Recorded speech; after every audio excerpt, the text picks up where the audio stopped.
왜 달릴수록 우리는 더 목이 마를까? 여러분, 안녕하세요. 오늘도 치열한 하루를 보내시느라 정말 고생 많으셨습니다.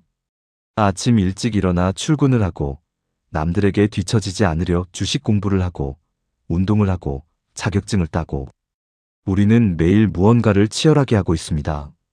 그런데 참 이상하죠. 열심히 살면 살수록, 내 커리어가 쌓이면 쌓일수록 마음 한구석은 왜 더 불안하고 공허해지는 걸까요? 내가 지금 잘 살고 있는 게 맞나? 언제까지 이렇게 질주해야 하지? 이런 번아웃과 무기력감이 찾아왔다면 당신이 노력을 덜 해서가 아닙니다. 오히려 너무 과하게 잘못된 방향으로 애쓰고 있기 때문입니다. 오늘 이야기할 철학자는 지금으로부터 약 2500년 전 끊임없는 전쟁과 탐욕으로 얼룩졌던 난세 속에서 현대인들의 이 고질적인 질병을 정확히 진단하고 처방전을 내린 인물입니다. 바로 도가 사상의 창시자 노자입니다. 노자의 철학은 뻔한 자기계발서처럼 더 노력해라, 끝까지 버텨라라고 말하지 않습니다. 오히려 제발 아무것도 하지 말아라, 힘을 빼라고 말하죠. 오늘 이 영상을 통해 복잡한 세상에서 내 멘탈을 지키고 진정한 자유를 얻는 노자의 위대한 치해를 전해드리겠습니다. 이 영상이 끝날 때쯤 여러분의 어깨를 짓누르던 무거운 돌덩이가 가볍게 내려앉을 것입니다. 이 억지로 하지 않는 삶. 노자의 철학을 관통하는 가장 핵심적인 단어는 바로 도와 무의자연입니다. 노자가 쓴 도덕경의 첫 구절은 이렇게 시작합니다. 도를 도라고 말하면 그것은 늘 그러한 도가 아니다.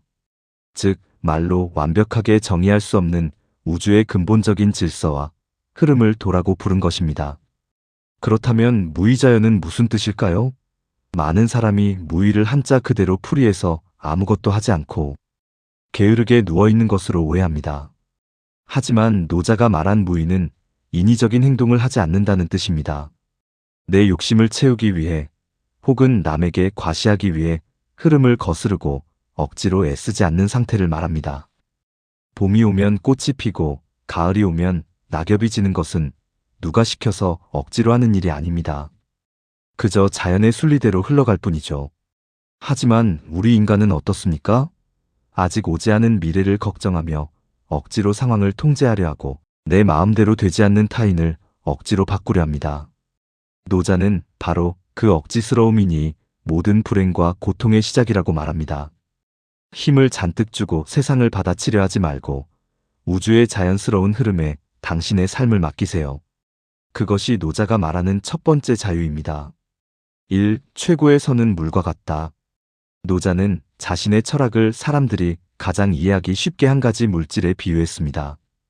그것이 바로 그 유명한 상선약수, 즉 최고의 선은 물과 같다라는 말입니다. 노자는 왜 물을 최고의 경지로 보았을까요? 여기에는 현대인들이 반드시 배워야 할 세 가지 물의 성질이 있습니다. 첫째, 물은 만물을 이롭게 하지만 다투지 않습니다. 물은 생명체들에게 없어서는 안 될 소중한 존재이지만 자신이 위대하다고 자랑하거나 남과 경쟁하지 않습니다. 그저 묵묵히 스며들 뿐이죠. 둘째, 물은 모두가 싫어하는 낮은 곳으로 흐릅니다. 세상 사람들은 모두 높은 곳, 권력의 중심, 화려한 곳으로 가려고 아등바등하지만 물은 가장 낮고 겸손한 곳을 향해 나아갑니다. 셋째, 물은 유연합니다. 네모난 그릇에 담기면 네모가 되고 둥근 그릇에 담기면 둥근 모양이 됩니다. 앞에 커다란 바위가 가로막으면 싸우지 않고 부드럽게 돌아서 흘러갑니다. 우리는 살아가면서 수많은 갈등과 부딪힙니다. 직장 상사와의 트러블, 연인과의 다툼, 도저히 풀리지 않는 문제들 앞에서 우리는 바위처럼 딱딱해져서 부서지곤 합니다. 하지만 물처럼 유연해져 보세요. 부드러운 것이 결국 단단한 것을 이깁니다. 남을 이기려고 나를 세우기보다 물처럼 낮아지고 유연해질 때 세상 그 어떤 것도 당신을 무너뜨릴 수 없습니다. 3. 채우려 할수록 비워지는 비밀. 현대 사회는 끊임없이 우리에게 더 많이 가져라라고 유혹합니다. 더 좋은 차, 더 넓은 아파트, 더 높은 연봉을 가져야만 행복한 인생이라고 가스라이팅하죠. 하지만 노자는 결코 채움으로써 행복해질 수 없다고 말합니다.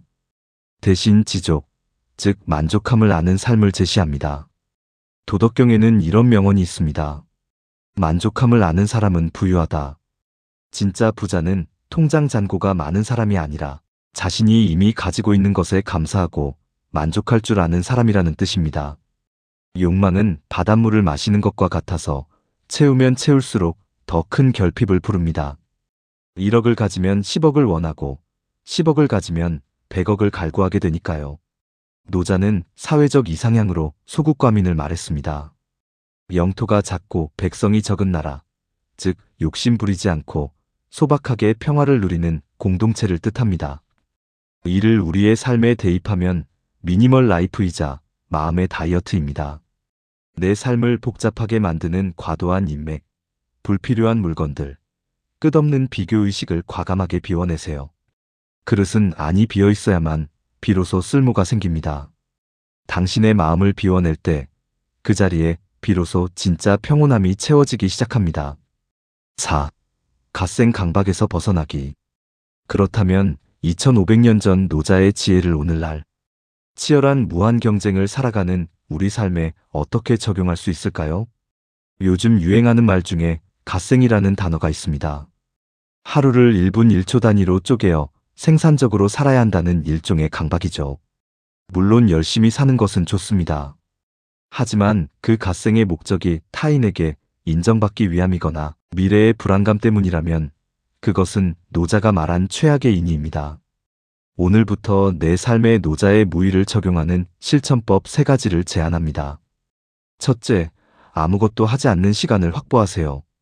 스마트폰도 끄고 책도 덮고 온전히 멍하니 바람을 느끼거나 숨을 쉬는 시간을 단 10분이라도 가지세요.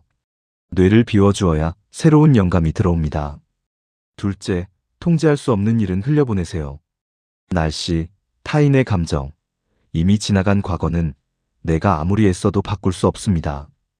물이 바위를 돌아서 흐르듯 내 힘으로 안 되는 일은 그럴 수도 있지 하고 유연하게 넘기는 연습을 해야 합니다. 셋째, 비교의 트랙에서 내려오세요. SNS를 보며 남들의 화려한 삶과 나를 비교하지 마세요. 물은 옆에 흐르는 다른 물줄기를 시기하지 않습니다. 그저 자기 속도대로 흐를 뿐입니다. 당신만의 속도와 무늬를 인정하는 순간 삶은 훨씬 가벼워집니다. 부드러운 것이 결국 승리합니다. 오늘 우리는 노자의 철학을 통해 지친 우리의 삶을 되돌아보았습니다. 세상은 끊임없이 우리에게 강해지라고, 날카로워지라고, 더 높이 올라가라고 몰아세우지만 노자는 우리 귀에 대고 따뜻하게 속삭입니다. 부드러운 것이 단단한 것을 이기고 낮아지는 것이 결국 높아지는 길이다. 태어날 때 아기의 몸은 한없이 부드럽고 유연하지만 사람이 죽으면 온몸이 딱딱하게 굳어버립니다. 살아있는 모든 것은 부드럽고 죽어있는 것은 굳어 있습니다. 지금 당신의 마음이 딱딱하게 굳어 있다면 당신은 살아있지만 죽어가는 삶을 살고 있는 것일지도 모릅니다.